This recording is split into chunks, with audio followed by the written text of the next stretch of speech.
Looks like we have a quorum now. All right, let me take this off. Maybe some more serious. Yeah, I was trying to come up with some really good April Fool's something, and I couldn't find any. I have wigs from my kids. I don't know where the wigs are. I think I gave them all away. So I'm incredibly dull for April Fool's Day, and I apologize because you all deserve better. We're a little disappointed. I feel I'm speaking. You should be. You Yeah. should be. Yeah. I had a red wig and I was like, I'm going to dye my hair red, like Judy and Kathy. So I finally jumped in, and but I couldn't find it. I couldn't, so we can chuckle at how funny that would have been. So welcome everyone to another exciting Finance Committee meeting. This evening, we are joined by Finance Committee members Mike O'Brien, Alfredo Ballerin, and Judy Deshay. We're also joined by members Tom Hoey and Sonia Frederick. We are joined by incredible staff this evening. We have our wonderful John Rafael Pichardo. We're also joined by Justin Atlas, Frank Zioli, and I am so sorry, Ed Donahue, I don't remember your title, but he's from APD and he has a fancy title, unlike the rest of us who have just regular titles. And we are, don't worry, Darius, I did not forget about you. We have our incredible treasurer, Darius Shonifer. So welcome this evening. And later on, we will be joined by Nick Blaze, who will go through a full presentation on kind of an update on where we are with the federal funding. But right now we have some things to deal with. First, let's deal with the DGS. Frank, you're on deck. This is resolution number 22.31.21R. And this is a creation of a full-time position which will affect the salary total for the 2021 budget for the Department of General Services. So yes, thank you. So this position is one that we wanted to create in this year's budget, and just because of how we ended the year last year with COVID and all, we didn't do it. But now we'd like to do it mid-year, so because it's an important position. So for the lack of a better title at this point, it's social media web specialist. So DGS being the size that it is, with the amount of services that it renders to the residents of the city, one of the biggest things that we hear from council members and neighborhood groups is that I did not know that was happening. Well, how is it that we can get, with current staffing, it's sometimes difficult to make sure that all of our social media, web, and other avenues to let people know what's going on, to inform people of what's happening, it's difficult sometimes. So this position would be, although it is 100% public, it benefits the public 100%, it is not a public-facing position. So nobody would be calling this person and speaking to them like they do Molly McGuire, who is our community relations coordinator. This person would be behind the scenes, making sure all of the social media platforms, making sure all of the websites that we have and everything else are updated. The information is in real time, so to speak. I mean, as real time as we can get it. But also, one of the things that we strive to do in 2020, even in 2019, 2020, is to do more notifications to the public via direct mail, emails, direct mails, door hangers, for everyday services that we do within our operation, okay, that it would be difficult for us to get out. It's not a large, it's a large project, it's one thing, we've been able to do that. But let's say we're taking a tree down in front of somebody's home. We'd be able to send them a letter. We'd be able to make sure a door hanger got put up. There's things that we're able to do a little bit better if we have that one person that's who their responsibility is to do. It's a constituent relations, but yet they're not dealing directly with the constituents, but it's all a behind the scenes thing. So I can't stress enough that, again, this person wouldn't do anything but that. They would be in charge of making sure that we get this notification out every day. There'll be a clearinghouse for every day when every crew, every group, you've got your parks crew, you've got your forestry, parks, flowers, you've got streets, sidewalks, all this stuff that happens. We make a work list every day. So they would make sure that work list, the supervisors would get it to this person who could then make sure a list is put together. So we would know what was going on and then what exactly, where do we need to get that? Maybe get it on the website, put it on social media, whatever, send emails out. I mean, we still have to, we'll be working on, which items get what type of communication once this person starts. But so that is the reality of the position. The position we were able to take money out of a contracted services line to pay for the remainder of the year. It's not an issue. We'll move the money and we're just looking to create the position. Are there any questions from committee members? Go ahead, Mike. That contracted service item, what kind of items would that normally have covered? Say that again? The contracted services line, what kind of items would that normally have covered? It's there's a lot of I'd have to take a look, Mike. Let me see which one. 149. 60, 7440. Okay. Yeah. It is 1493, 8160, 7440. It is it's a recycling account. Is where we're going to take the money from this year. Obviously, it would be a different spot next year, obviously, but and that is because we have the price of the recycling is a lot less right now than it was, so we're able to take it out of that. You know what I mean? We have to count for so much, and right now we're at a better amount. Okay. Yeah, we're as low as it's been. It's been at $50 a ton when we we budget for a lot higher. So. Yep. Oh yeah, the last time I think it was like up to 80 or something. Yeah. So the market right now. Now tomorrow, April 5th. Every 5th of every month was when the index comes out. So it could be back up to $90 when, on the 5th when I get the letter. But right now, I can definitely make that money up for sure. Okay. Go ahead, Judy. Thank you. So you have several positions that are information clerk that work in the administration. Yep. What do they do? And is it possible that somebody in that capacity could help out in this way or do this? No, they don't have enough time in their day. Those are your purchasing people dealing with purchasing, dealing with billing. Those are people answering the phones. There's just isn't enough time in the day. So we need to put one person in this. And then I don't know that in some cases, some of them would have the skills to do something like this and keep track of it. Some of them, don't necessarily, but most of them do, I would say. I mean, we've got some talented men and women in the front office, but the information clerks, they're the ones doing the purchasing. They're the ones doing the billing. They're the ones keeping track of data for other things. They're answering phones. So, they would not have the time to do this. And the other thing is then how do we know that this is the right salary? How do we justify this particular salary of $40,000? We're looking for. They are asked for comparables. Could you provide comparables or? Just a position title is what I did.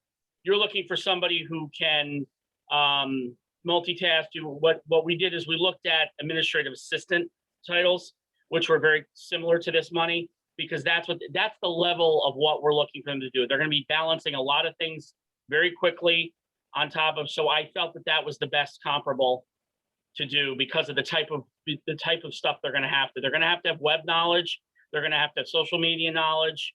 And so because of that, we're looking for somebody who has a little bit more experience and can do a little bit more than what a normal information clerk could do. So did you administrative assistant? You have an administrative assistant in DGS? No. Do you? All No, right. we- So, and then there's people in the IT department that might be comparable. It's easier if we know, if we see the comparables. And I thought JR had asked for this. JR, did you? I did, and he provided that administrative assistant was his comparable. Okay, Again, Judy, it's not just IT stuff. That's a big part of it. It's also doing letters, mail merges, making sure that, door hangers get put out. It's very different. It's not just, so I felt it was a little bit more of an administrative assistant title, which is really a catch-all. If anybody's ever been in a position like that or had a position like that, an administrative assistant, a confidential assistant, they're a little bit more of a catch-all where they do a lot of different things. It's not just web, it's not just social media, it's not just soap. That's why I felt that was a comparable. okay. And the final thing I just want to comment on is a lot of times people hire people to post things on the web, a web specialist, a communication specialist. And the trick is making sure that person gets the right kind of information so that they can post it. I do hope that we see like a notice going out when you're officially start collecting leaf bags, for example. Yeah. Yep. And there's, a lot of other things that I know that with regard to forestry, when there's new trees planted on a street as part of a project, we've talked about the need to provide homeowners with information about how to help care for that tree, so that it lasts and that kind of thing. So That's those, exactly what this position would do. and the problem is somebody has to think to ask regularly, and especially until that person, I want to say, gets up to speed on everything that you guys do. And Yeah, that's, they would have, absolutely, they would. Yep. yeah, it's a challenge. Anyway, thank you. Are there any other questions? Any other, I also want to note that Councilmember Kimbrough and Councilmember Conti have joined us. Are there any questions from non-committee members? Go ahead, Tom. Yeah, hi Frank. Is this an MC position or is it unionized? It would be probably a civil service, not an MC position. No, it would probably be a civil service. They would have to take a test. And again, we got to work with HR to find out what the best thing would be for that. And will they be, and I missed this part, I heard it, but will they be the person going around the neighborhoods hanging up the door hangers, or will they make sure the hangers are ready to go out for They're gonna somebody make else sure, to put right. in? Okay, Yep, got it. making sure that they're ready to go. But I wouldn't put it past them if we're shorthanded that yes, they would go out and do it. We'd give them a car and say, okay, head over to this street and hit these doors. But no, the idea would be they would make sure that they were ready to go. If there was any handwritten stuff that had to go on them, they'd put them together, say, okay, here guys, hit this street on this day. It's the organization. It's making sure things don't get missed. Making sure, again, trees, leaf bags, whatever the information we want people to know, it's updated on all the platforms and letters go out, whatever, but that's their key focus. Okay, well, I appreciate it. And just to throw in thanks to Molly, she does a great job. I appreciate it. She does, and unfortunately, she doesn't have the time to do this, so, but she would actually be the one overseeing this. So overseeing this person directly. So.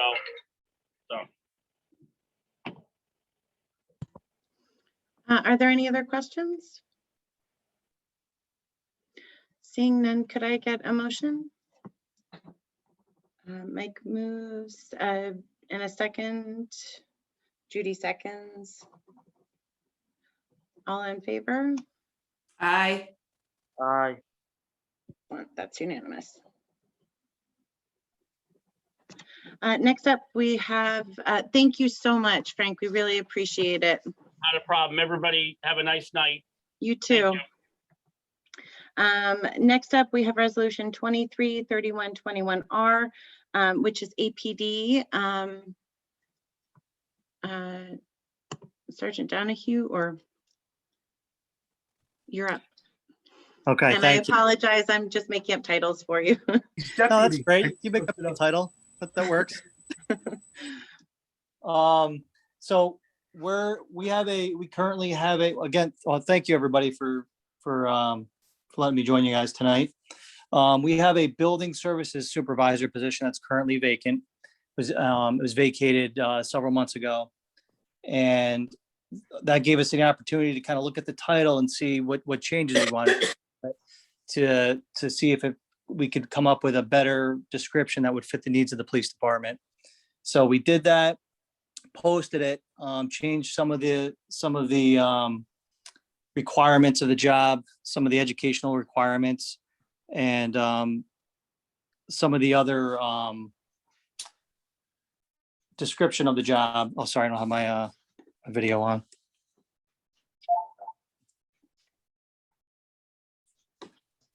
Sorry. I'm on my phone here. There we go. Is that better? Okay. So we changed some of the requirements of the job title, looking to attract an individual with a little bit more of a skill set that would better fit the needs of the police department. We noticed that the job, or that the pay of the job seemed kind of low. We had our HR generalist in the police department do some comparisons.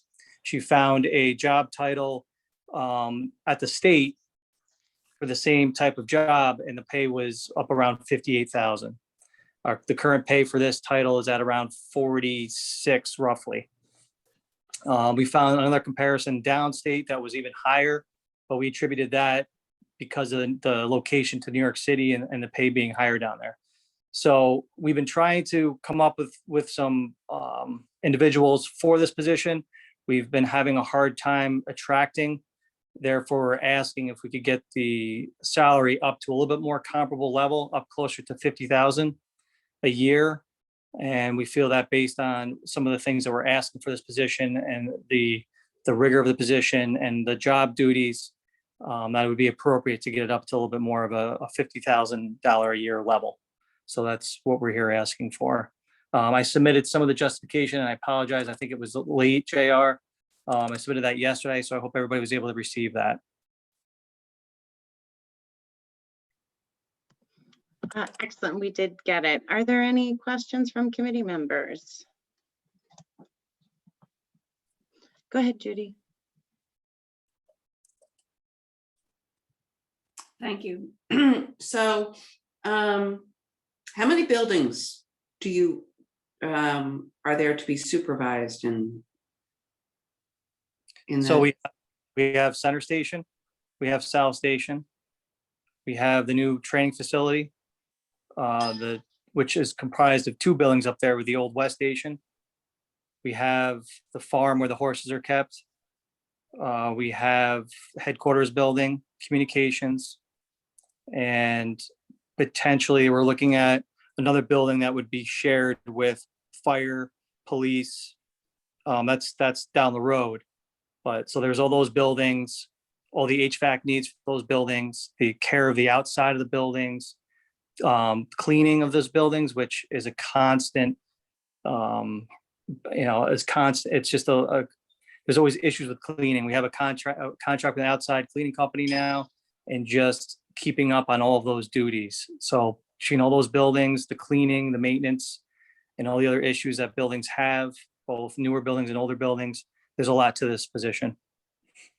So my impression has been that DGS is actually responsible for the maintenance and oversight of all the buildings. And I know that Randy Milano has looked at the Normanskill Farm as being, an area that work needs to be done on the buildings, and it's usually his office that is leading up any major improvements. So am I right that in general it's usually DGS, but for some reason it's the police department in this case? In my experience, we've always had the previous person that held this position was there for a number of years, over 20 years. We've always had a maintenance supervisor. We used to have probably 15 to 20 maintenance custodians employed. That's down to probably less than 10 at this point, because we contract some of that out. There was back and forth. Sometimes the DGS does assist with maintaining the outside of the buildings. But generally, we are responsible for the mowing and maintaining the outside of the buildings as well as the inside of the buildings. Engineering, DGS may help out with projects. So when we go asking for improvements to the buildings, whether it's roof or other improvements to the building, then engineering and DGS would get involved. But for the day-to-day maintenance, the cleaning, the landscaping, other maintenance, that would fall on the police department. All right, thank you. You're I welcome. just want to note that I think the resolution has a typo in it, at least the version I'm looking at. It's missing a 0 for the 50,000. So we should, if that is how it currently, it was introduced, we should be revising that as we adopt this. That's probably important. Yeah, we don't want to pay the person $50.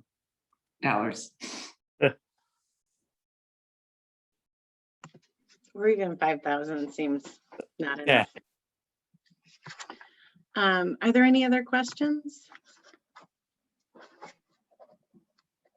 Looks like Tom has his hand up. Go ahead, Tom. Yeah, nice to see you, Deputy Chief. Is this a unionized position or is it MC, or do you know? Off the top of my head, Councilman Hoy, I do not know. I don't believe it's unionized, but I'll have to confirm that with HR and civil service. Okay, and in addition, because you had mentioned groundskeeping and cleaning, is there other stuff like more technical that the person will be doing?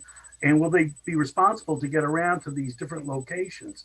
It sounds like there's like at least 5 buildings, I think, that you had mentioned. Yes, so that we added some of the more technical knowledge just to have some basic knowledge. I don't think they're going to be doing the repairs, but it would be probably beneficial to have some basic knowledge of some of the systems involved in the buildings so they can make sure those repairs are done properly and be able to, so to speak, talk the lingo, I guess, right? To be able to get those repairs done. And yes, they will. The last person in this position did have a vehicle. They would do some plowing and they would go to the different buildings to bring supplies to different buildings and different things. So yes. Now, I'm not on the committee, unfortunately, and I'm just going to throw this out there. You're saying that the state salary for this is 58,000. I'm just wondering, could we pump this up a little bit? Because for with the 1% or 2% raises we give yearly, to get to 58,000, it's going to take forever. And I know having a good building person, I work at the university, and we have one person per building, or at least we try, and it's a lot of work. Not knowing the HVAC systems, knowing the electrical systems, understanding what needs to be worked on, and you're talking about also plowing and keeping things moving during bad weather and stuff. And I'll just throw it out again. I'm not on the committee, but I think I'd love to see this position come in at least 52,000, but that's me. So thank you. Thank you. Are there any other questions? I just want to note that committee member Jamal Robinson has joined us, along with Nick Blaze from the budget office. If there are no other questions, then could I get a motion to move this forward with the positive recommendation as amended? Judy, could I get a second? Mike seconds. All in favor? Aye. Oh, great, that's unanimous.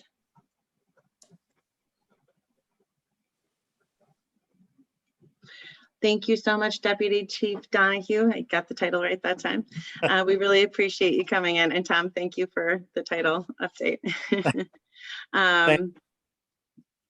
And appreciate the justification. Next up, we have Resolution 253121R, which will impact the Department of Recreation. And with us, we have the incredible Justin Atlas. Justin, it is all yours.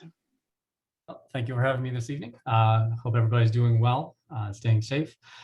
We had a staff member of about 22 years in a labor 2 position who retired in January. With their departure, we assessed where we were at with our staff and our needs overall, and what would be realistic for being able to have somebody new come in to our system that we've developed. And in order to be able to have the progression that we anticipate, we determined a labor one position would be a best fit for the Department of Recreation and for the city of Albany as a whole.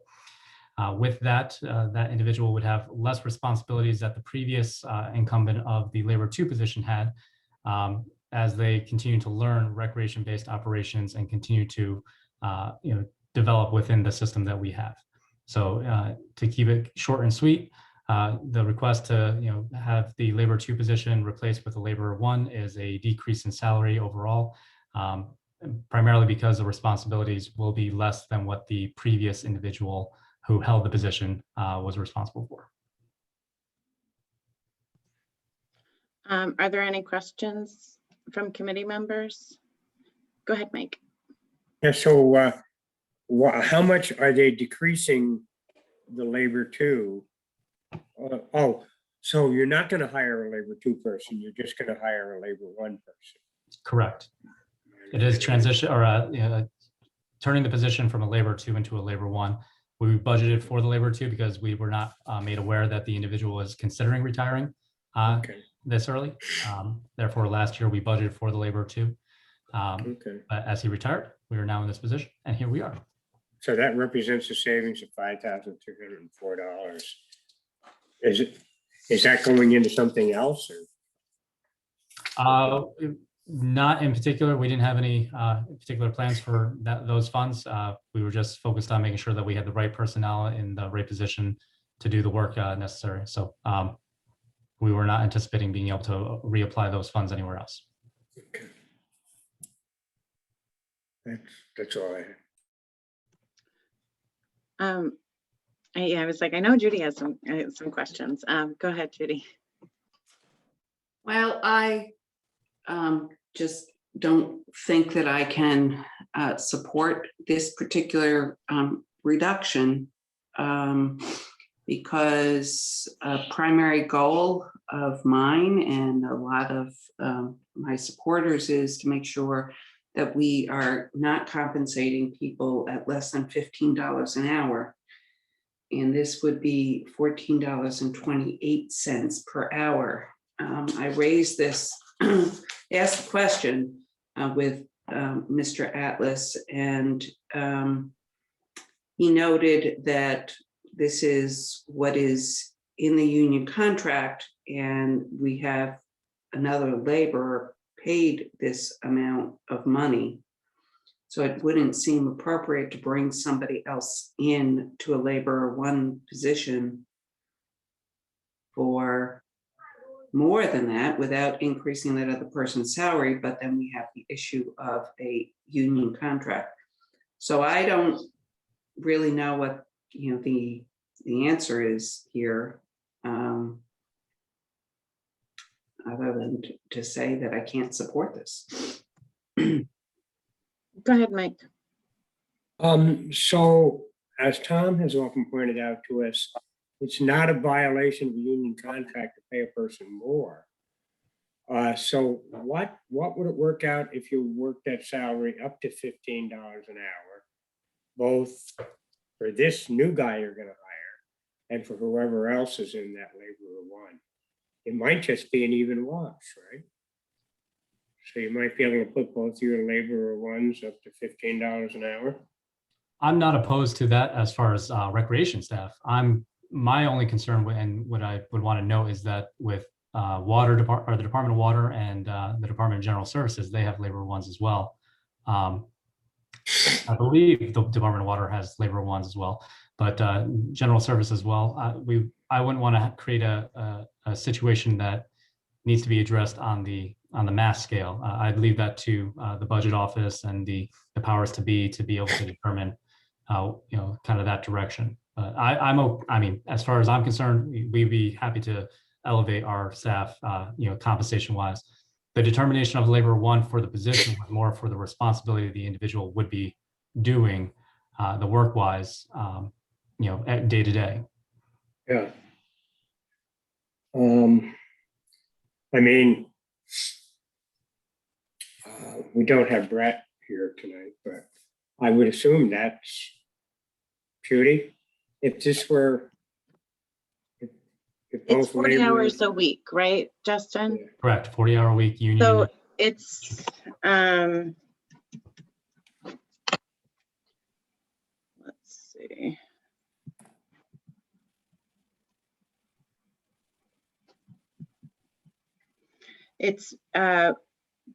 It's basically $1,500 difference to bring them up to $15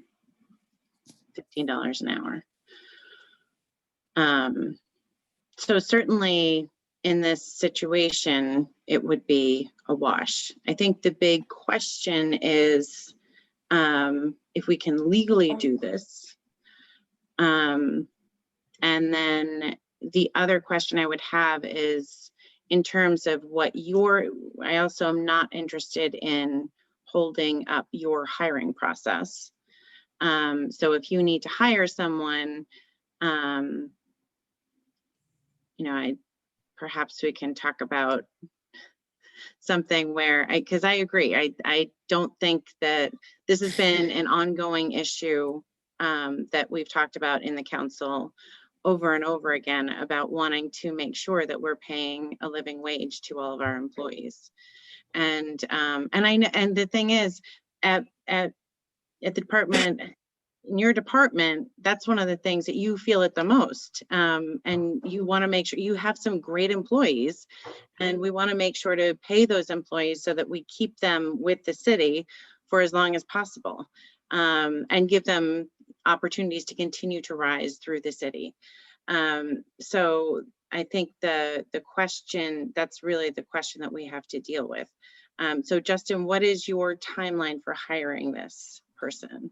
Our busiest season, the summer, is approaching. Ideally, we wanted to be able to post as soon as possible, and then start the interview process, and then be able to hopefully recruit before June 1st. But depending on what's the decision here today, we'll have to determine how we move forward. But June 1st would be ideally where we'd be able to train the individual to help with summer operations, and then work with them throughout the summer.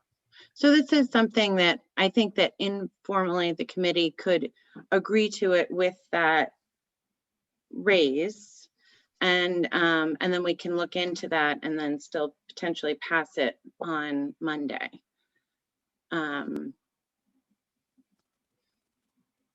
Go ahead, Nick, Alfredo. And Nick, well, Alfredo, you go first and then Nick. Well, that's okay, because I was going to throw it to Nick, because this is something we've been talking about for some time. And this is something that, the mayor put in her budget to change so that no one would be making under $50 an hour, because we're asking these individuals to live in our city, and our city is not, it's not cheap to live in. And we can't be paying them, below a living wage. Even $15 an hour is tough to live off. And I know how it is to live off of $30,000 a year, which is less than $15,000. It's rough. So I guess my question is to you, Nick.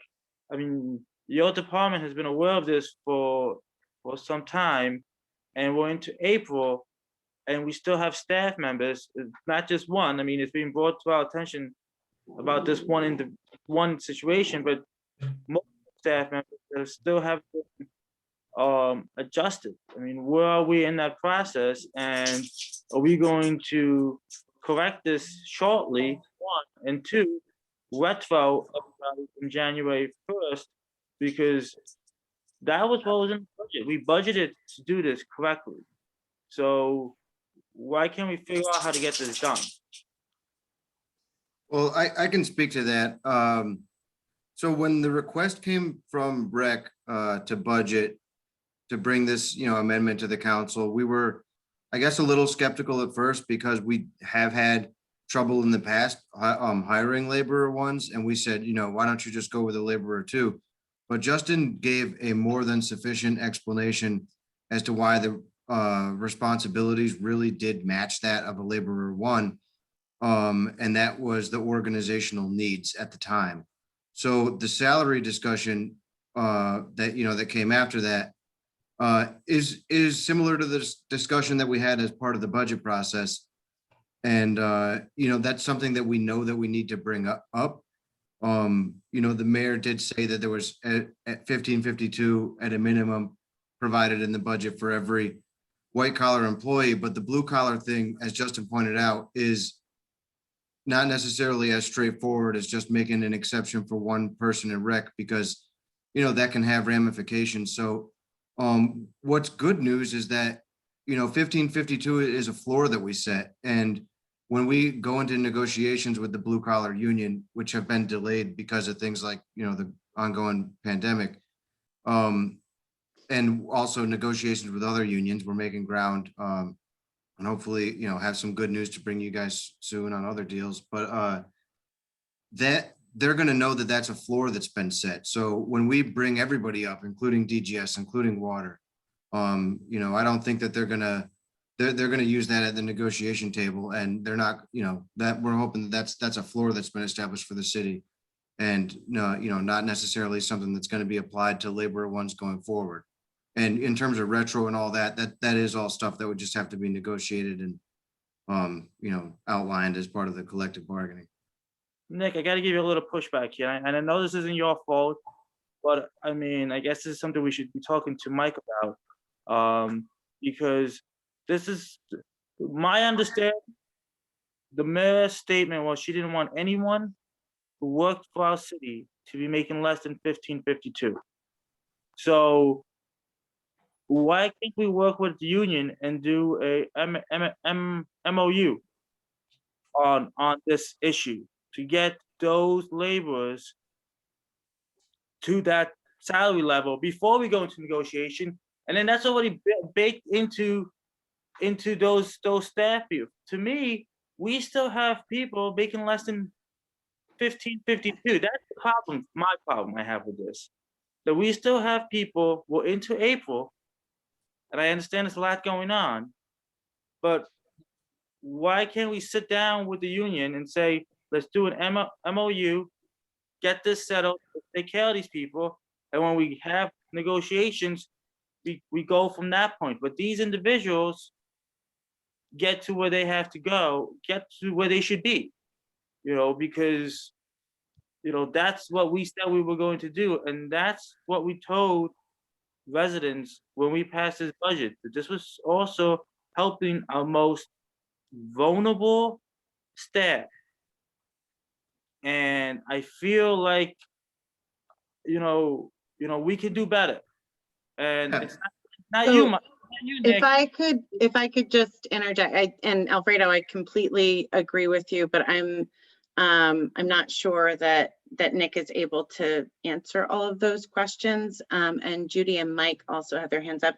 I just want to also make a quick note that the difference, if it's $15.52 an hour, I just did $15 an hour. If it's $15.52 an hour, the difference is actually $2,579.60. So it's a bit more, but it's, anyway, Judy, go ahead.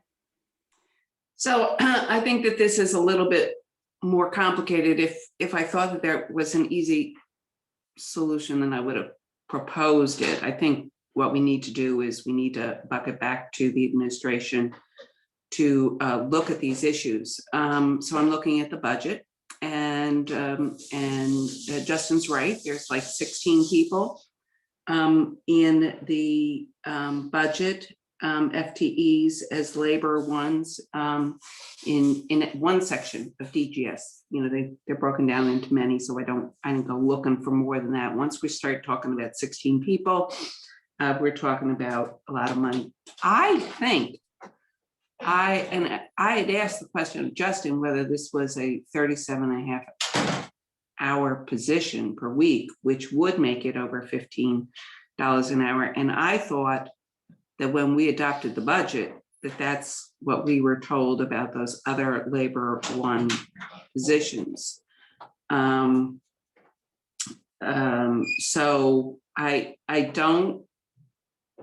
I think that we get into equity issues here. There's also at least one labor one in the water department. So it impacts a number of departments, potentially more than what we are talking about here. And I just think that we need to bucket back to the administration to come up with a solution that is fair and equitable and addresses our concerns about this. And maybe an explanation as to whether or not some of these are 37.5 hours per week as opposed to 40 hours per week, which shouldn't be, if they're the same title, they shouldn't have different number of hours for the same level of compensation. But that's my recommendation, is essentially to table this, but I don't want to cut off Mike from having a comment, but I'm ready to make a motion to table. Actually, and Mike, if you don't mind, Jamel hasn't had a chance yet. I'll let him go and then you'll be next. Go ahead, Jamel. Thank you.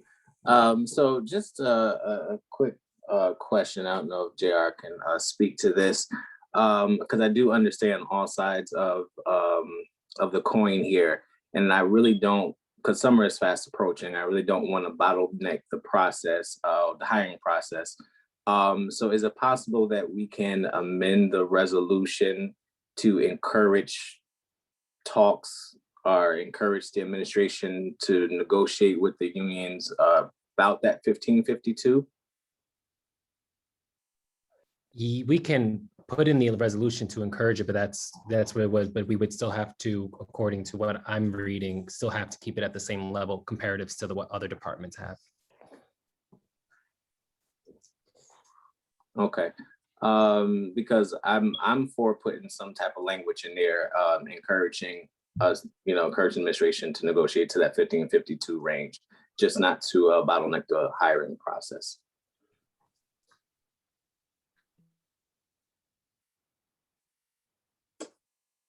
That's it. Okay, Mike, do you want to go ahead?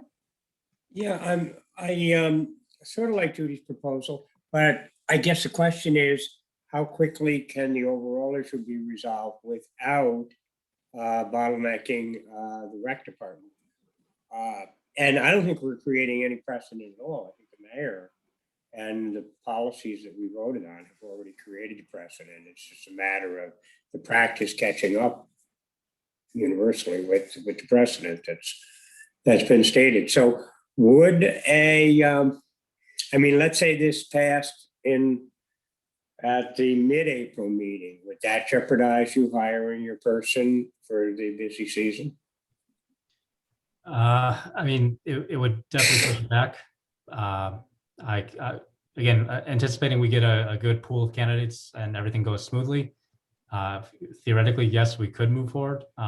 However, hoping for the best, but planning for the worst, the sooner the better. Go ahead, Alfredo. Oh, I'm sorry. Nick, did you want to respond to that? And then Alfredo? Yeah, sure. I just wanted to add quick that the administration is definitely aware of the fact that this group is left out, below the 1552.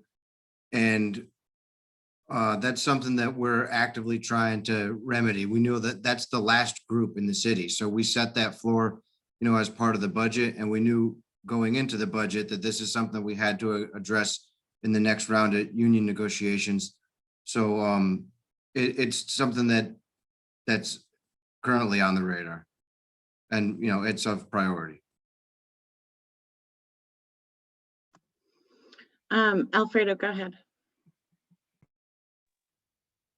I don't want to bottleneck this one position, but I'm worried about the 16 people that we're asking to work under $15 an hour, yet they still have to live in our city and pay our level of expenses to be in this city and to work for this city.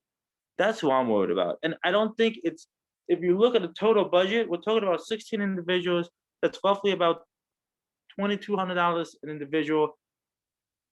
We're talking about roughly less than $40,000 of our overall budget. to correct this. I think we can definitely afford that. I think we can correct this. I think and I'm not a contract negotiator, but I do know that in the middle of contracts, you can negotiate MOUs to settle issues between, management and union. So I guess my goal of this conversation is to push the budget department to get into those conversations and not wait to negotiations, because that's not what we did when we passed this budget. When we passed this budget, we passed it saying we were going to make it so that no one that works in our city didn't receive a fair wage. And we're not doing that right now. And I know it's just a small group of people, but for those individuals, $2,000 is a lot of money. Those individuals, that's significant. And I think we've got to correct this, Nick. And again, it's not your fault, but it's your department. It's your department that's in charge of this. So, I'm hoping that maybe we can I'd like to get a briefing on this maybe a month from now on where we are in trying to address this. Because I don't want this to go away after today, because I kind of feel like that's what happened. There's so much going on. I know there's so much going on in the last few months, that this isn't something that was on anybody's radar, and this has brought it to our radar. And I think I don't want it to slip again. And I'm hoping that your department can sit down and create an MOU and get this settled. I honestly don't know why the union would have an issue with making sure the most vulnerable staff get an increase. But I think if you have that discussion and then they have an issue with it, then you can bring that to us as there's some progress on this issue being done. And we're not just waiting till renegotiation comes around the table, because that's too long. That's too long for these individuals. Every day these individuals have to make ends meet. They need it now, not a year from now. So I guess that's my 2 cents. Thank you. If I could just mention one perspective that we had at the Department of Recreation. When we looked at this position, we also considered the idea of, who might be applying for these positions, and younger individuals who may not be employed right now and not having any income, as well as any individual who might be working for another job where the state minimum is still $12.50 an hour. Well, I'm proud to be a part of an organization that, is focused on providing a living wage, and being, in the same mindset of everybody else here. Being able to hopefully, possibly bring somebody in that may still be an upgrade for their employment, as well as the eventual, because I believe the budget office and the administration will get everybody up to that 1552 minimum, soon. I think that was our perspective. We were looking at the optimistic of being able to help somebody who, and provide an employment opportunity with a great organization in a great department, working with great people for a great community, and hopefully providing a great, a step forward for them in their life. So while I understand the bigger picture, and while again, everybody's concerned, that was one of the perspectives we were thinking in recreation, of being able to be a stepping stone for somebody to move up in the world. Thank you, Justin. Go ahead, Mike. So, according to Alfredo, he said that for how many people we've identified, 16 citywide, it's really only a matter of something less than $40,000 or $50,000 to bring them all up to what the mayor has stated is the acceptable minimum. And I don't know, should it take much longer than 2 weeks to get an answer on that? I don't think it should even take a month. And two things: we don't create a bottleneck, and we don't have to revisit this issue many times over. So that would be I don't know, I'm just throwing that out there as a possibility. Just table it for 2 weeks. And expecting that, maybe give it this conditional approval, provided that it goes up to what the city has stated is acceptable minimum.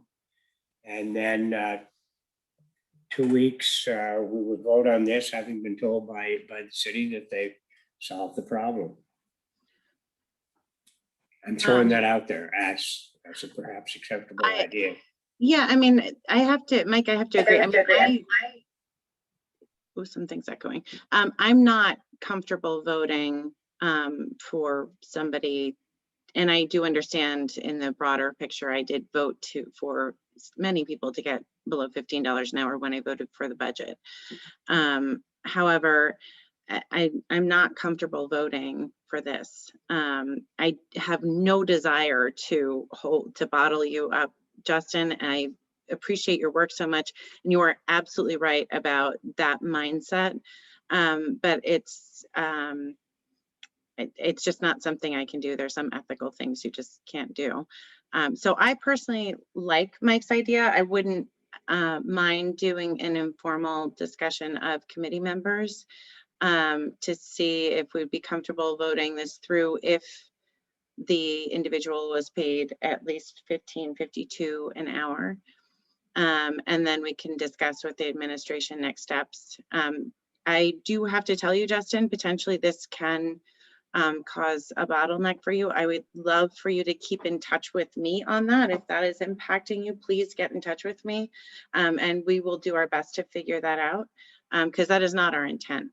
We do not want to, we want to do everything we can to enable your department. I would say that your department is like where we feel our heart and soul. So we definitely want to enable all of the good things happening in your department. And I also really appreciate you bringing this to us, because this is an important discussion and it wouldn't have happened without this. So we appreciate that. Can I have, do other committee members have any input on that? Go ahead, Alfredo. I was just gonna say, when we voted on the budget, Jeannie, we brought this up. We brought it up. So it's not as if we didn't know that, it was right in the budget. And Agreed. part of what we were told was that this was going to be sat down and negotiated with the union. And again, I know there's been a lot going on, and by no means am I attacking anyone because it hasn't gotten done yet. But as things start to, clear up, this needs to be addressed. And not just for this one position, but for the 16 individuals that are in this situation. So I'm okay with we're moving forward in the way you've stated, the chair of committee has stated. I don't want to create a bottleneck, but I also want to make sure that we're addressing this issue in a more holistic approach and not just one individual. And I think it's also, Justin, I think you're probably in the back of your head thinking, I wish I just kept this a labor too and avoided all of this. But I'm glad you didn't, because you sparked the conversation, which will hopefully spark another conversation between the budget department and the union to get this settled. And it's going to benefit 16 individuals that working for our city that deserve to be in a little bit of a better situation, and who we want in our city, and our mayor and everybody wants them to be in a little better situation. So I do think we can figure this out, and we can figure it out quickly. Thank you. Tom, go ahead. Yeah, and just I think by getting the salaries up, that we're going to get more people apply. That was a problem we've had, I know, last year, and going into this year, we have a shortage. I know DGS has a serious shortage of workers, and I think by starting at the bottom level and moving up, I think we'll open up, more people will apply, and I think it'll give you a better pool. So, you know, and I'm a statewide union officer for UUP. We represent 43,000 members. And I can tell you as a union officer, if the city came to me and said, we can give across the board raises, although we haven't worked out a contract, no good union leader would turn that down. So thank you. Judy, I think your hand was up as well. Yes. So I'm continuing to look through the budget. I found some custodial workers who are also at this pay rate 6 there. And I note that we have some other salary adjustment resolutions that are being introduced at these at Monday's meeting, and I think that we could probably meet, you know, fairly quickly if the administration, you know, resolves these issues. I want to note that this is a little different than approving the budget, because when there's a lot of things that go on with the budget, with adjustments of salaries up and down and whatever, that we don't necessarily agree with, and we don't have any authority to tinker with any individual salaries per the interpretations of our city charter. In this case, we specifically have to approve this, and it's, you know, it's isolated. So when we're approving the budget, we're approving the budget overall, and the question is, does any one issue or a group of issues sort of trip the lever so that you feel like you cannot support the budget overall? Whereas this issue, you know, being presented is an isolated issue, and there's no getting around it. That it's less than we anticipate our employees to be compensated as at a minimum. I appreciate the comment regarding an individual maybe being younger and essentially getting their foot in the door and it being a step up. But I'm also very conscious of the fact that a lot of people who would be in that position are not people who are going off to college. This is then potentially a career path. And often they are coming from households, if they are self-supporting at that point and need a full living wage, or they may be living in a household where the wages overall are lower, and there's even more reason to be compensating an individual for what we believe to be a living wage. So I would favor not amending this at this point, but simply tabling it. I'm a little unclear as to where the majority of people come out on that, but I'm hoping that the administration can come back to us with a solution after they've looked at the legalities and the equities of the situation and the options available to them. I would agree with that. I don't think that we should amend it, but my thought was more of an informal thing, because I'm not sure that we'll have a committee meeting before we're able to pass it. So if we can informally discuss it, I think it's easier to, I would have more comfort as the committee chair to discharge it from the committee without actually going through that full process. So if that makes sense, we can table this, but if I could just get a feel from the committee members, if this is something that you would support, if it did reflect, if the salary did reflect $15.52 an hour. I would support it if the salary reflected. Oh, definitely. Yeah. Great. And fantastic. Okay, so we're going to table this. Justin, you did a lot of good today for the city. And again, please keep in touch with me. We do not want to hold back your department in any way. We appreciate you guys and we love what you do, and just want to support you. So please keep in touch if any of this is holding you up. Will do. Thank you. And thank you so much for coming tonight. We appreciate it. It's always a pleasure. And now, Nick, you get the you get the floor for what you expected.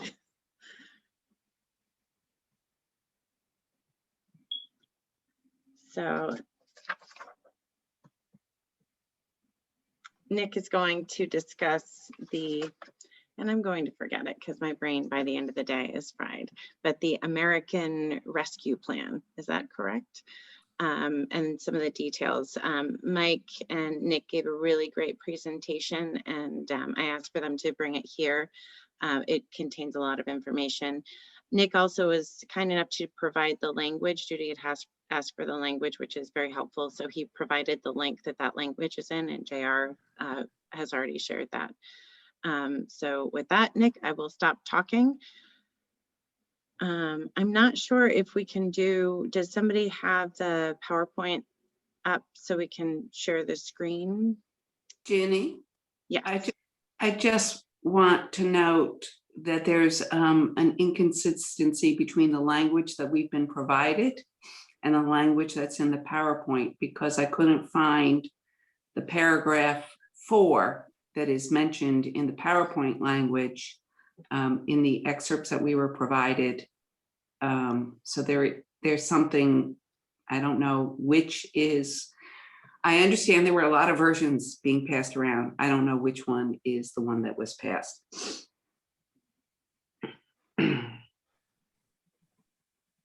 Is it possible to get that PowerPoint up on the screen? I'm getting it up right now. Thank you. Thanks, JR. I have that on my work computer and I'm on my work laptop, but because we connect through the VPN, I can't access those files at the same time I'm on Zoom because the laptop's not smart enough to use the camera when I'm logged in remotely. It's amazing the wonderful things technology can do and the wonderful things technology cannot do. It is.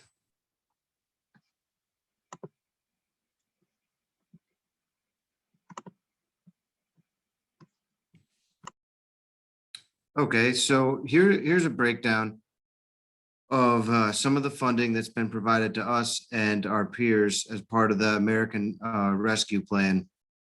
New York State government's also included in this. They'll be getting $12 billion in federal relief, although it's not as much as they had asked for. The city of Albany has been allocated $85.2 million, which is supposed to be given in 2 tranches as part of the relief. And you can see over to the side, we've got some neighboring cities and then some CDTA authority, the school district. They'll also be getting relief as well. If you wouldn't mind going to the next slide. The goals here, are to identify the potential increases in expenses and decreases in revenues due to the COVID-19 pandemic. There's been a lot of organizations and institutions that have suffered some degree and some type of financial hardship as a result of the pandemic. And even during this time, perhaps be it indirectly related to the pandemic, but what this relief is supposed to be for is for things that are, related to the pandemic. So with this number that's kind of been allocated to us based on, the formula that the federal government employed and whatever magical recipe they had, it was part population, but then there were other factors as well. We're in the process now of trying to intelligently plan for this and plan for the receipt of it and the use of this and justifying, the receipt of it. It's multi-year funding. It'll come in 2, like I said, we'll have it receiving 2 receipts, and it's supposed to be used for offsetting reductions in revenue and increases in expenses through 2024. this could include a lot of things that may be tied to the pandemic, and we're establishing needs criteria with our departments, and we're working with them and just identifying, how have your operations changed as a result of the pandemic, and how do you anticipate them changing further, and what resources do you need to bolster your operations, to just handle, the changes that the pandemic brought about. And that's a process we're going through with departments right now. And we're first just trying to develop a roadmap as per, the guidelines that the federal government has, given us. Would you mind going to the next slide? So Councilwoman Deschette pointed out there may be a discrepancy between something referenced in this slide and a link that I had provided earlier. I cannot take credit for putting this presentation together because Mike Wheeler and Nick too did that, but I will say that I with respect to the language used in the bill, it's subsection M, the local government, and the use of funds language is consistent. So feel free to share that amongst yourselves. That's something we've been trying to intimately familiarize ourselves with. And every time there's guidance that comes out from the federal government regarding the use of these funds or, the interpretation of the regulations surrounding the use of these funds, that's something that we're pretty quick to try and digest. So NICOM, of course, our partners over there, share some guidance, but right now it's relatively limited, and there's further guidance expected to come from the Department of Treasury. There will be some reporting requirements. What was the money used for? How did that relate, to COVID? So just what those requirements will be, how often they will be, and to the extent, that will be required to report back is still a little bit up in the air. But the first thing is really the needs assessment. And as we work with the departments, the budget office reaches out and works with them. We're making sure that, each of these financial factors is relatable to one of the allowable uses from the federal government as indicated in this bill.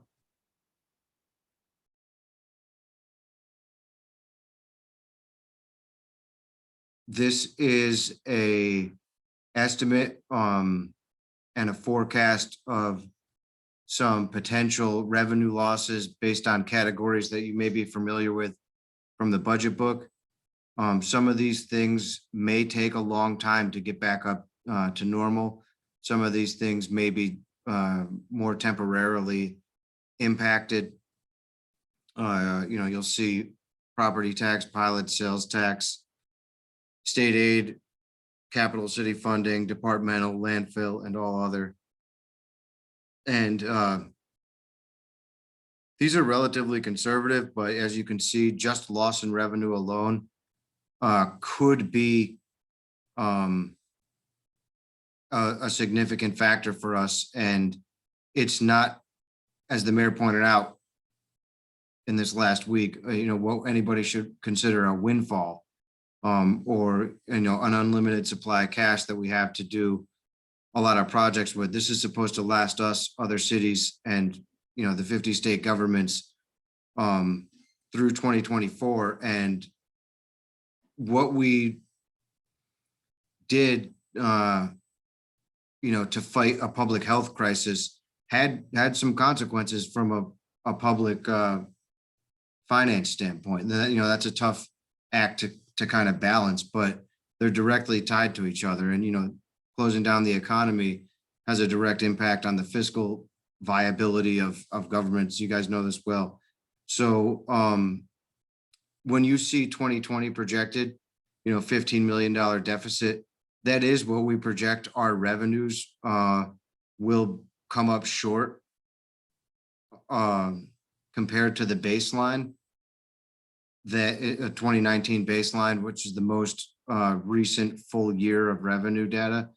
But that doesn't mean that's what we're going to finish the year at in terms of a deficit standpoint. That is revenue loss, and we may have had other things that offset that on the expense side, lower than expected expenses. The deficit, you may see for 2020 is smaller than that, but that's a number that we can chalk up to revenue loss. You can go to the next slide.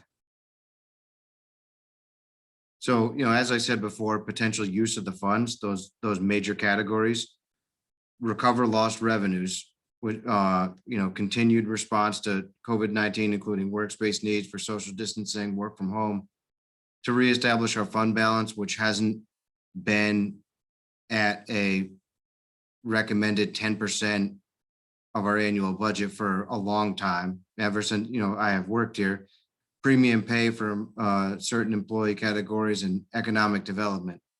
Honestly, the recovery of lost revenues will be a big one, but you'll see that we may need to beef up and increase operating costs in several departments to deal with blight that may occur from a foreclosure of a certain group of properties. So without trying to go into the weeds, I just want to let everybody know that we're still working with the departments on what exactly are those increased costs going to be, and we're exploring all options.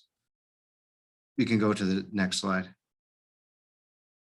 So this was a presentation that I think Mike made about a week or a week and a half ago, but we've already begun to reach out to the departments, and we are going to set up some regular meetings with them to go over this. We've got an internal task force, the COVID recovery task force, and that consists of obviously all players from the city. The mayor has set up the external COVID task force with more people from the community. So, next steps for us are coordinating with them, figuring out what community needs are, where we're allowed to give money to the community, where we're not allowed to. And as it says just down at the bottom, continuing to share guidance as we receive it from the U.S. Department of Treasury.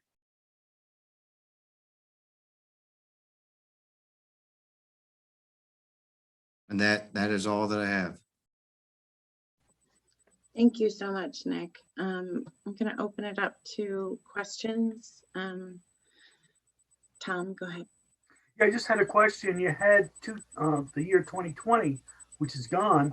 Do we have when will we know exactly what the results were? Because that looked like projected to me when I saw the slide.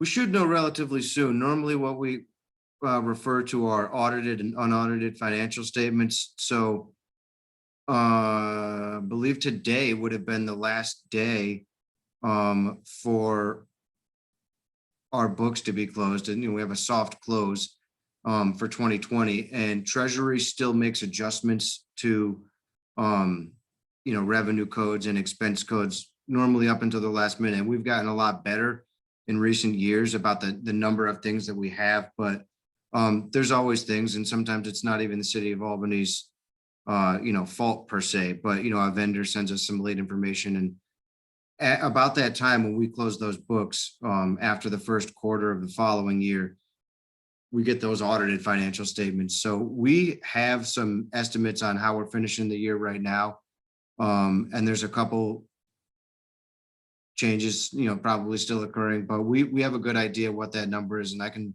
send you that estimate this week or after this meeting.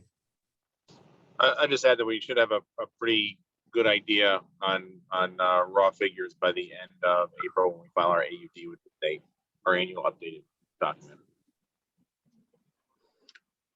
Go ahead, Alfredo. Thank you. So based on the chart, it looks like total revenue from 2020 to 2024 looks to be roughly about 20, no, not 20, that'd be great. 56 million, potential 56 million in revenue loss. Now I do expect that the gap, that we filled a lot of that gap with some very difficult and deep sacrifices over 2020. So I don't think, I do, based on previous meetings, think that won't be as high as what was on that figure. But let's go with the 56 million. Does that mean that the additional funds will be able to be used for economic development? It's my first question. My second question is, are we able to use these funds to not just put back what we use for our fund balance and put back what we used for our debt reserves, but also to put more cushion in the bank? Like you mentioned, we haven't been at 10%, which is the recommended number in a very long time. Like you said, since you've been here, and definitely since before I've been here. So, can we put more in our savings for a rainy day? Is that part of the guidelines? Is that something that we can do? And can we also have a conversation? Can conversation also be about looking at trying to do no harm? And when I'm saying no harm, I'm thinking we were forced to do a small increase in our taxes, so I think 1.4% this year, because we didn't know what was going to happen, and we were being responsible. Is that a potential use? I know the state has some limitations on being able to do tax discounts, but is that a potential use as well for those additional funds? And the additional funds that I'm looking at right now, it's roughly $30 million. Difference from the projected revenue loss. So I guess I gave you two questions, Nick. So I hope that, we would be able to use some of this to kind of re-establish our fund balance, but as the criteria and the allowable uses of some of these funds are still, I'll say it, relatively vague at this point. They've given a lot of authority to the Department of Treasury to establish, Secretary of Treasury to establish further criteria. It depends. We're exploring all options. I mean, we're going to be given the money in 2 installments and then asked to demonstrate how we've, I think, put it to use in an applicable manner consistent with the law. But if we have to justify that to projected lost revenue versus actual lost revenue, I'm not sure how that might work necessarily, because that goes through 2024. So the fact that we'd get it in 2 installments, one within 60 days after it's been signed, would indicate to me that, we would at least be able to sit on that money for the time being and hopefully earn some interest on that. But there's still a lot more guidance that needs to come down from the Treasury. And what was the other question, I think, that was unanswered? Oh, Darius, did you want to say something?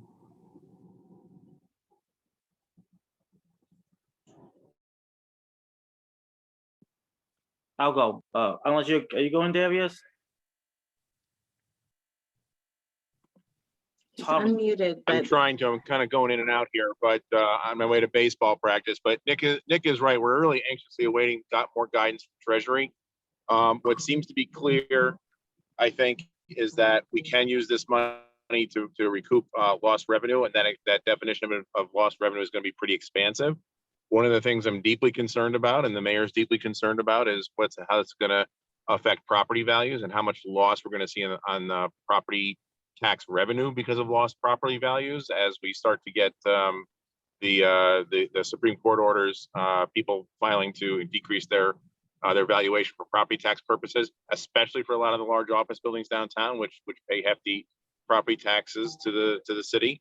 The other thing is that the one thing that Senator Schumer did tell us that he fully intended a portion of, that he fully intended for localities to be able to use this money for property tax cuts at the local level.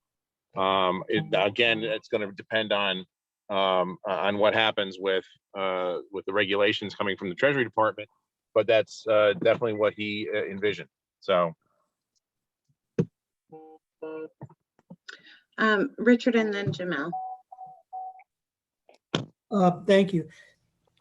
I guess one observation on the tax issue, I assume that the potential loss would be on the commercial side, since the residential market has been kind of hot. We look at the market value there.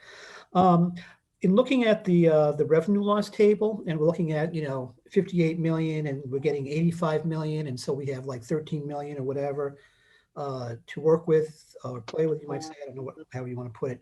But what that table doesn't include is the expenditure increases. And how are you factoring, or are you factoring in that expenditure increases over that 4-year period that may be related to COVID, but also anticipated expenditure increases that would relate to collective bargaining increases over that period? So I'm wondering, it's not just a difference of we're getting 85 million and we're losing 58 million in revenue over that period. And so that's what we have. How are you, or are you factoring in the expenditure side on this whole thing? That is what we're working on right now.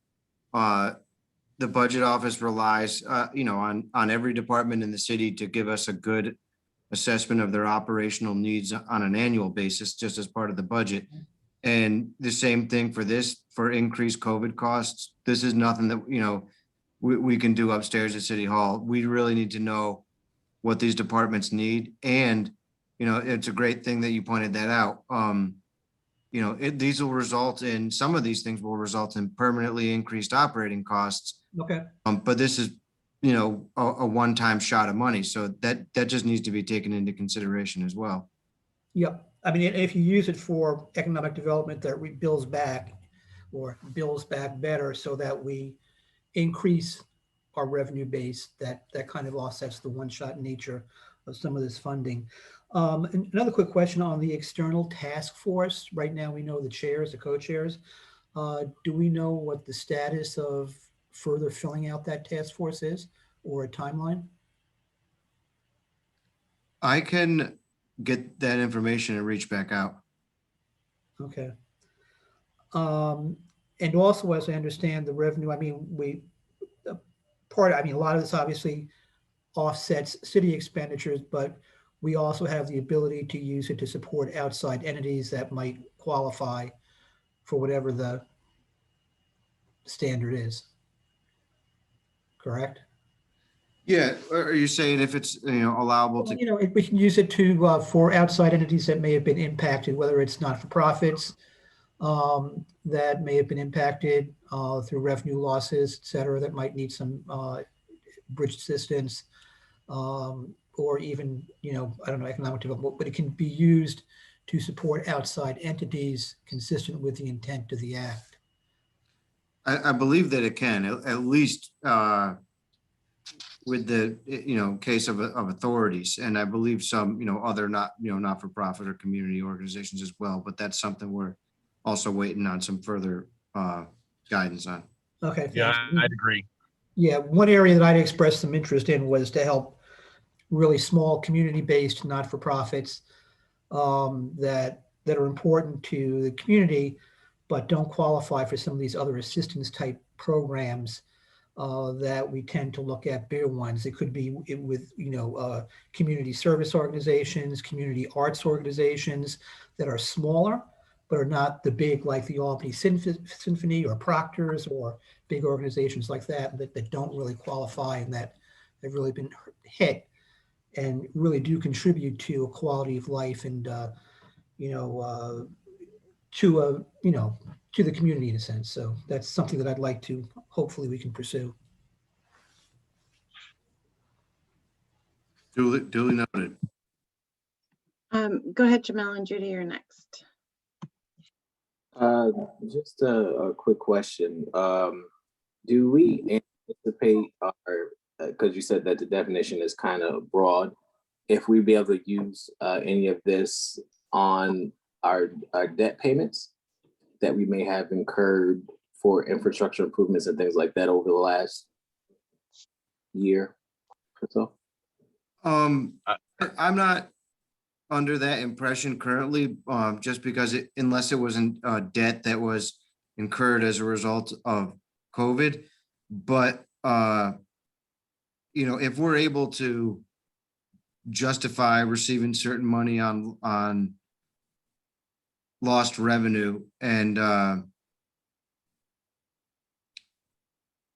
if I could chime in, Yeah. I think the one thing we can do is going to be replenish the debt reserve account that we had. Because we emptied it out essentially over and above what we had intended to use on it from the beginning of the year. And I think that will probably be allowed to replenish that.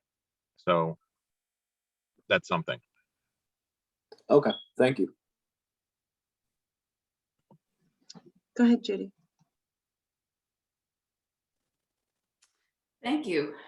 First of all, I want to comment that there's two sections that are very similar, and I was looking at one that applied to states and territories and not to the local governments. So I think I was incorrect with regard to saying that there was an inconsistency between the statute and the excerpt that you have in your slides. I'm looking at the language in the statute, and it talks about relative to revenues collected in the most recent full fiscal year prior to the emergency. And I'm thinking that they're using as a baseline 2019 then, not 2000. That's what it's like. So shouldn't we have on this forecasted revenue losses chart what the baseline is for? Eventually, once we know more from the Treasury regulations. With regard to landfill revenue, that's a big chunk of the 58 million. There's an anticipated $4.8 million loss. It's kind of interesting because we've been anticipating reducing our revenues for the landfill. And I think that this $4.8 million reduction probably has something to do with that. How did we arrive at a $4.8 million anticipated reduction in landfill revenues in 2021 through 2024? those are figures that I'm honestly just not going to get into right now because this was a slide that the budget office had prepared for the administration just while I was away. I was out of town on a vacation for a week. So I'm sure we have good justifications as to how we got those projections for each of those categories. But Mike and Nick have the backup that would support each of those projections.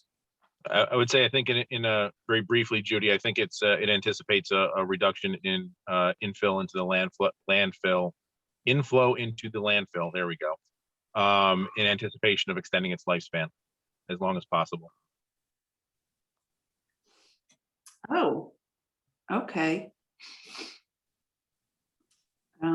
Well, it will be interesting to see whether that is something that the guidance allows us to fill out, because I would definitely be supportive of that, because that can be a significant savings to the city and its residents.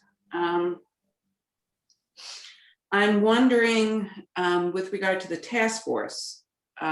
So Nick, you're saying you don't know of any other individuals or anything about who else has been appointed to that and how that's going to operate? Well, we know who the chairs of the task force are, and I've met them, and we've just established, the internal task force and what our responsibilities are moving forward. And, we just established that we need to reach out to the external task force and coordinate on what our, common goals are and what our common needs are. So as I said, I'll reach out to the external task force and give you guys that information as soon as possible. And And in my well, I don't know if this is helpful or not. I'll say it, but Darius, you might have more information than me. But in my discussion in leadership, they were saying it sounds like that direction from Treasury is really important. So the external task force is not, as I mentioned in caucus last night, the external task force is not something that's fully formed, that they're waiting for more direction from Treasury to make sure that they have the right components on it, and that the council definitely will be a part of that. Anyway, go ahead, Darius. Yes. So I'm hoping that there will not be communications with the public and discussions with the public until we get understand fully. I mean, normally when you establish a task force, you have a list of their responsibilities, what their composition is, how they get appointed to it. One of my big concerns is, it's a little unclear as to whether this is advisory or decision-making. It seems like it's advisory, which means that it might be exempt from the open meetings law. But I think the public, this is a big pot of money, and I think that we need to be as open and transparent as possible with regard to any meetings of the task force, and have them be voluntarily, compliant with the open meetings law. All I can say is I think that's the intent. Yeah, I think that's the intent. I think the biggest question we have right now is how much money would they be essentially tasked with? I think that's the big question that will need to be answered fairly soon in this process. I think once we get some more guidance from Treasury. Yeah, I hope whatever that figure is and what the process is going to be, that there is going to be full consultation with the council in advance, because the idea that somebody's going to be tasked with deciding where millions of dollars goes, and they're not elected officials, and we don't understand what their responsibilities are and what the oversight is going to be. In some cases, it's all nascent. What? It's all nascent at this point. These are the ideas of putting this together to get this, to gain public input, to reach out to the public, to see what the public thinks about this. There's going to be a huge chunk of money that's going to be, I think, fairly clearly allocated according to the law that we have in front of us right now. I think that's going to be fairly clear that a good chunk of money will be going to certain places because pursuant to those laws, to that law. The regulations will be a little bit of a different story, and then how to implement that. And those are the questions that I think the mayor and certainly that I want to see, and I think all of you want to see as well. And so absolutely, I think everyone's in agreement with you on that. I will also note that this is early on in the process. So, and I've asked to keep the council updated.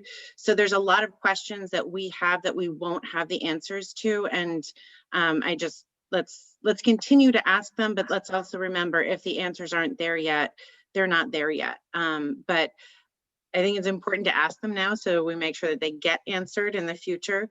But it's also to keep those two pieces in mind, because I agree with all the questions you're asking, Judy, right. But I also don't know that they have the answers yet.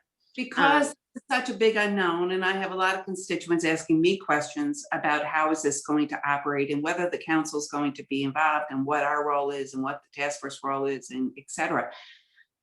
And it's a big unknown. I just want to lay out that normally when you create a task force, You establish what the membership is going to be, what your goals are with regard to it, what their responsibilities are, what the oversight is, whether they're subject to the open meetings law, what ethical considerations apply, what is the process to make sure that everybody is, that it's being done in accordance with administrative due process.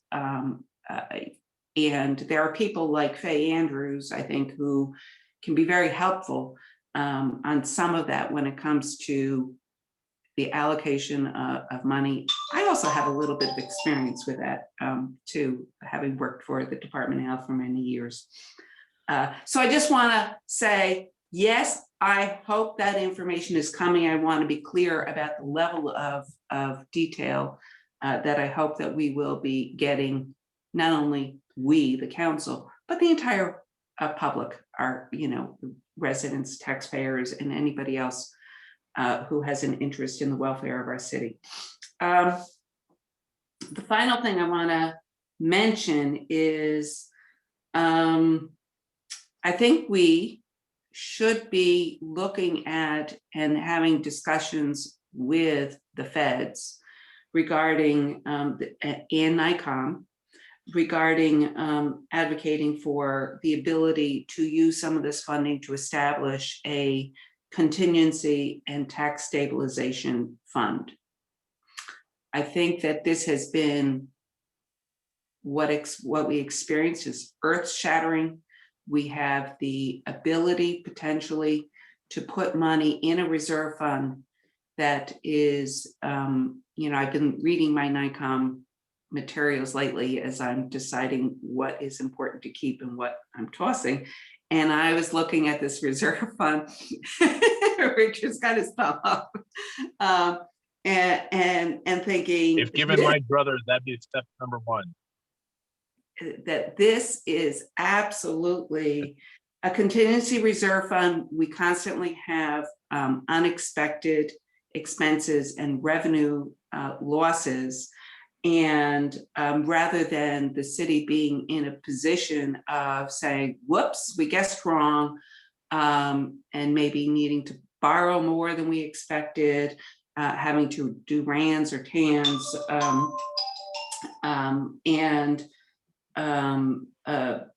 or have all of a sudden a significant tax increase, which we would like to avoid, you can level things out by putting a certain amount of money into a contingency reserve and tax stabilization fund, and allow us, I think, all maybe to breathe a little bit easier as we understand that what happened in the last year is something that we have no idea how often something like that might happen as we deal with climate change issues.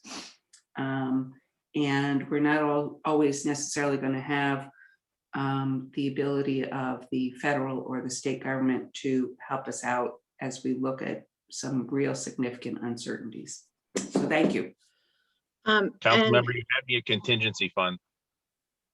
Excuse me, Darius, what'd you say? He said you had me at contingency fund.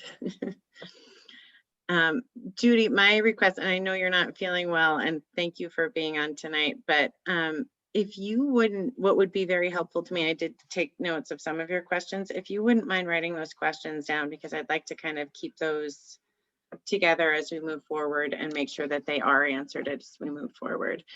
Go ahead, Alfredo. Thank you.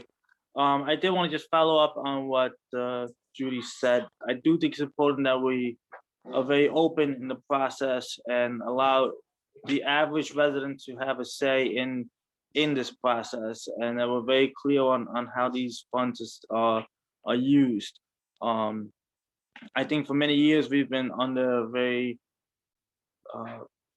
economically stressed situation. So this is probably the first sight of relief that we've probably been able to have for a very long time, budget-wise. So I think it's important that all residents, have an opportunity to have, public conversation on this, on how these funds are spent and have clear explanations on where it's being allocated and how it's being allocated, and why it's being allocated in those manners. I do know that it was stated that there's going to be 2 distributions, of the funding.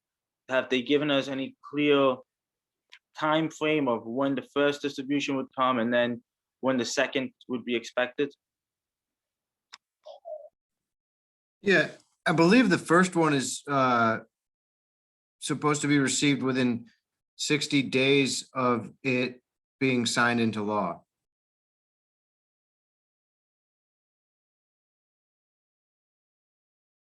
So that would be in May, mid-May.